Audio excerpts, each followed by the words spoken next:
नमस्कार दोस्तों, अंगिरा ज्योतिष पीठ के चैनल में आप सभी का स्वागत है। दोस्तों, आज हम बात करने जा रहे हैं उत्तर प्रदेश के पूर्व मुख्यमंत्री अखिलेश यादव जी के बारे में। जैसा कि आप सभी जानते हो कि अखिलेश यादव समाजवादी पार्टी के संस्थापक मुलायम सिंह यादव जी के सुपुत्र हैं और उत्तर प्रदेश के मुख्यमंत्री भी रह चुके हैं। मैं आज पहली बार आप लोगों के सामने अखिलेश यादव की जन्मपत्री पर चर्चा रख रहा हूं। मेरे पास ये कुंडली 2017-18 से है, जैसा कि मेरे पास डेट्स लिखी हुई हैं। तो दो कुंडलियां तो तुला लगन की थीं और एक कुंडली कन्या लगन की थी। लेकिन जब मैंने काम करना अखिलेश यादव की कुंडली पर शुरू करा तो मुझे तुला लगन की कुंडली ज़्यादा सूट करी। उनके लाइफ के इवेंट्स, जो तुला लगन का समय थोड़ा सा मैंने रेक्टिफाई किया है, उनकी डेट ऑफ मैरिज के अनुसार, उनके संतान के जन्म के अनुसार, उनके मुख्यमंत्री बनने के अनुसार, उनकी माता की मृत्यु के अनुसार, उनके पिता की मृत्यु के अनुसार, तो उस अनुसार मैंने इस कुंडली को सेट किया है।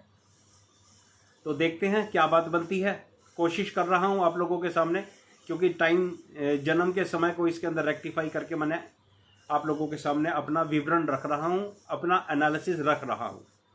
बायोफैक्ट्स आप लोगों को पता है एक बहुत पॉपुलर पर्सनालिटी हैं और 2024 के इलेक्शन में तो इन्होंने एनडीए की भाई साहब हालत ख़राब कर दी है, आप लोगों के सामने है और वेल नोन पर्सनालिटी है, कोई ज़्यादा बात करने की ज़रूरत नहीं है। जो कुंडली मेरी निकल कर आती है, इनका जन्म हुआ है 24 अक्टूबर 1972 को। विकीपीडिया पर, गूगल पर जितनी बर्थ डिटेल्स अवेलेबल हैं वो गलत है भाई। ये हॉरोस्कोप मुझे एक रिनाउंड एस्ट्रोलॉजर से 2017-18 में मिली थी। ये पर्सनालिटी जिनसे मेरे को यह जन्मपत्री मिली थी वो उत्तर प्रदेश के एक बहुत बेहतरीन ज्योतिषी हैं। मेरे संबंध है उनके साथ, रिलेशनशिप है, तो उनसे मैंने रिक्वेस्ट की थी, तब उन्होंने दी थी। लेकिन दो कुंडलियाँ और भी थी तो मैं इसके ऊपर कंफ्यूज था, लेकिन मैंने कभी काम नहीं करा, तो अब काम करके आप लोगों के सामने मैं रख रहा हूँ। कुंडली बनती है भाई साहब तुला लगन की और कुंडली मेष राशि की है। ये कुंडली आप लोगों के सामने आ गई है। 24 अक्टूबर 1972 को इनका जन्म हुआ है। कुंडली आपके सामने आ गई है। आप देखिए, लगन में सूर्य और बुध का योग, बुध आदित्य योग, और इस योग के ऊपर किसी तरह की कोई दृष्टि नहीं है, तो ये कुंडली के अंदर ये एक स्ट्रॉन्ग पोजीशन में है। अब लगन में आपको सूर्य नीच राशि का दिख रहा होगा। ये नीच राशि का सूर्य पिता का सिग्निफिकेटर होता है और फादर के साथ इनके कैसे रिलेशन थे ये आप सभी ने 2014 से देखा है, बिल्कुल स्टेज के ऊपर दंगम दंगा। और थोड़ी ऐसी सी स्थिति को कंफर्म करता है 9वें घर में बैठा हुआ केतु। तो ये एक बड़ा रीज़न है कि मेरे को सबसे पहले तुला लगन की ये जन्मपत्री अपील कर गई। लेकिन इसका जन्म समय कुछ और था, तो मेरे को नवांश अपील नहीं कर रहा था, तो इसलिए मैंने उसको चेंज करके नवांश को भी सेट किया है। देखते आगे कितनी बात ठीक निकलती है। तो मेरे दोस्तों, इसको कुंडली को आगे देखते हैं। तो आप ये देखो कि सूर्य और चंद्रमा एक दूसरे से समसप्तक है, एक दूसरे के आमने सामने बैठे हुए हैं। और शास्त्र कहता है कि जो ग्रह सूर्य से 180 डिग्री के आसपास बैठा हुआ है या 7वें घर में बैठा हुआ है, वो अपने पूरे रिजल्ट देने में सक्षम होता है। आप देख सकते हो, चंद्रमा 7th हाउस के अंदर है। पत्नी का पूरा साथ मिल रहा है, अपनी ससुराल का पूरा साथ मिल रहा है।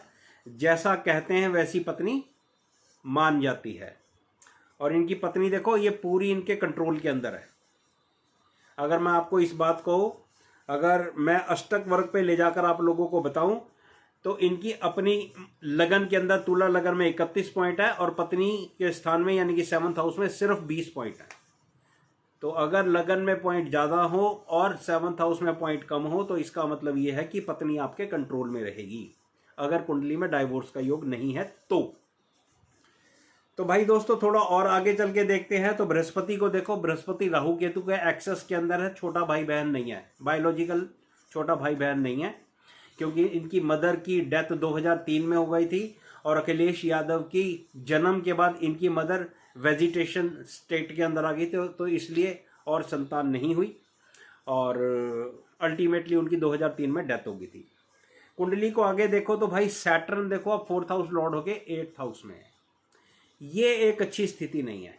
और ये 8वें घर से ये 2nd हाउस को देख रहा है। आप लोग देखो तो शनि का 2nd हाउस पर या 2nd हाउस से संबंध, राहु का, केतु का 2nd हाउस से संबंध, ये मेरे दोस्तों ये एक पॉलिटिशियन के लिए ठीक नहीं है।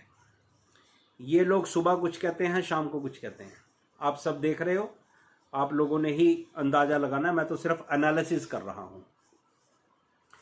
तो शनि का 2nd हाउस पर और 2nd हाउस लॉर्ड का 12th हाउस में जाना, ये वाणी दोष दिखाता है। आप लोग अगर अखिलेश यादव को ध्यान से सुनो तो ये भाई के कुछ शब्द समझ ही नहीं आते, ये क्या बोल गया। कई चीजें ये मुंह में ही बोल जाते हैं। तो ये कुंडली इसलिए मेरे को अपील करती है। आगे चलकर देखते हैं तो शुक्र 11th हाउस में। अब 11th हाउस के शुक्र का मतलब यह है कि पत्नी के आने के बाद, Venus is a significator of wife, पत्नी के आने के बाद इनका भाग्य उदय होगा। 99 में इनका विवाह हुआ है और उसके बाद देख लो इन भाई साहब की जिंदगी के अंदर बड़े बड़े परिवर्तन हुए और 2012 में ये मुख्यमंत्री भी बने। अब ये शुक्र लग्नेश और 8th हाउस लॉर्ड होके 11th हाउस में भी है। तो इसका ये भी मतलब है कि इनको अपने पिता से विरासत मिलेगी। अब देख लो, आपको इनको इतनी बड़ी समाजवादी पार्टी मिल गई कि आज ये इंजॉय कर रहे हैं, लोग इनको सुनते हैं। लेकिन अखिलेश यादव को चाहिए कि अपनी नॉलेज को इंक्रीज करें, अपने ऑरेशन को और पावरफुल बनाएं, जिससे कि इनकी बात में, इनके पॉलिटिकल कैरियर में, इनकी ज़िंदगी के अंदर थोड़ा और पैनापन या इनकी बात में धार आए। तो भाई अभी जब 2024 में इलेक्शन हो रहे थे तो उस वक्त इनकी भाई साहब की दशा चल रही थी। अंतरदशा की बात करूं तो सूर्य की अंतरदशा थी। अब सूर्य देखो यहाँ पे किस पोजीशन के अंदर है। सूर्य 11th हाउस लॉर्ड है, इसलिए मेरे को ये सूट करता है। ये दशाओं को मैंने रेक्टिफाई किया है। जो पहले जो मेरे पास टाइम था उसके अंदर 2024 में सूर्य की अंतर्दशा नहीं आ रही थी, तो अब वो आ रही है। तो अब ये मेरे को अपील कर रही है क्योंकि टाइम को ठीक करा है। चलो खैर, एनी हाउ, तो इसको कुंडली को और आगे देखते हैं। तो फिर आगे सूर्य की अंतर्दशा में शुक्र का प्रत्यंतर चलता है और शुक्र आप देखो 11th हाउस के अंदर है। तो अब मुझे ये कुंडली ठीक लगती है। बाकी देखेंगे आगे आने वाले इवेंट के अंदर इनकी कुंडली में और क्या हम सुधार कर सकते हैं। तो ये कुंडली अब मेरे को ठीक लगती है। तो अब आगे चलकर देखते हैं। तो भाई अखिलेश यादव के लिए मैं एक बात कहूँगा कि आने वाले 2-3 साल इनके बहुत बढ़िया हैं, इनकी बल्ले बल्ले है। डेफिनेटली उत्तर प्रदेश में और सेंटर में अखिलेश यादव की बात के मायने होंगे, मतलब होंगे। ये अगर कोई हंगामा कुछ करते हैं, मतलब किसी तरह का कोई इवेंट करते हैं, क्योंकि अपोजिशन में बैठे हैं, अब तो अपोजिशन के लोग जनरली अपनी बात को एक अलग तरीके से लगते हैं, आप लोगों ने देखा है। तो वो मेरे को लगता है कि ये व्यक्ति कामयाब होगा। आज जब मैं ये वीडियो बना रहा हूँ उस वक्त इनकी चंद्रमा की दशा है। चंद्रमा इनका 10th हाउस लॉर्ड होके 7th हाउस में बहुत बढ़िया स्थिति है। उसके बाद फिर मंगल की दशा आएगी, ये भी एक अच्छी स्थिति है। फिर राहु आएगा, जुपिटर में राहु। मुझे लगता है 2026 तक ये कुंडली अच्छी स्ट्रांग है। और अगर 2026 तक उत्तर प्रदेश के चुनाव हो गए तो फिर योगी जी के लिए समस्या हो सकती है। योगी जी को बहुत मेहनत करनी पड़ेगी। मैं अभी कुछ इनके मुख्यमंत्री बनने की प्रेडिक्शन नहीं कर रहा हूँ, या मतलब अपना अनुमान आप लोगों के सामने नहीं रख रहा हूँ। रीज़न है उसका कुछ, सब चीज़ें समय के अनुसार ही अच्छी लगती हैं, तो इसलिए मैं छोड़ रहा हूँ उसको।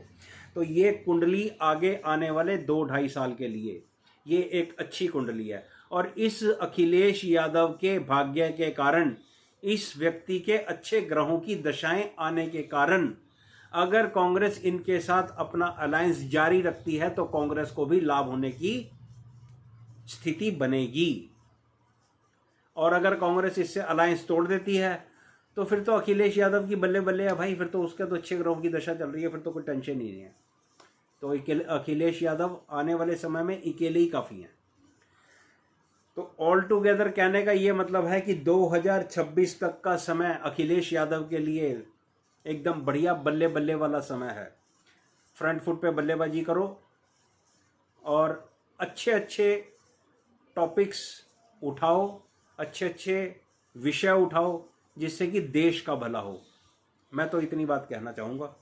भाई मेरे को अपने देश से प्यार है तो मैं तो देश की बात करूँगा। मेरे लिए अखिलेश यादव साहब अगर विपक्ष में बैठे हैं तो कोई बहुत बड़ा फ़र्क नहीं पड़ता, लेकिन संसद चलती रहनी चाहिए, मुद्दे उठते रहने चाहिए, मुद्दों के समाधान भी होते रहने चाहिए। तो 2026 तक का मैंने आपको बता दिया है। इसके बीच में कभी ज़रूरत पड़ी तो मैं आप लोगों के सामने अपना एनालिसिस और रखूँगा। मुझे लगता है अखिलेश यादव का राजनीतिक जीवन अच्छा लंबा है, छोटा नहीं है। फिर जब शनि की महादशा शुरू होगी तब ये शनि की महादशा इनकी थोड़ी ह्यूमिलिएशन के साथ शुरू होगी। शनि बहुत ज़्यादा अच्छी स्थिति में नहीं है, लेकिन वो जैसे जैसे दशा चलेगी वैसे वैसे शनि सुधरता जाएगा, मतलब समय सुधरता जाएगा, इनको लाभ होता जाएगा। वो फिर शनि की दशा में मैं आप लोगों के साथ अपडेट दूंगा या और नया वीडियो बना के रखूँगा। तो आज का मेरा जो एनालिसिस है अखिलेश यादव की जन्मपत्री पर वो ये है कि 2026 तक का समय अखिलेश यादव साहब की जन्मपत्री के अनुसार उनके लिए अच्छा है, बल्ले बल्ले वाली स्थिति है। मेरा वीडियो देखने के लिए बहुत बहुत शुक्रिया, बहुत बहुत धन्यवाद।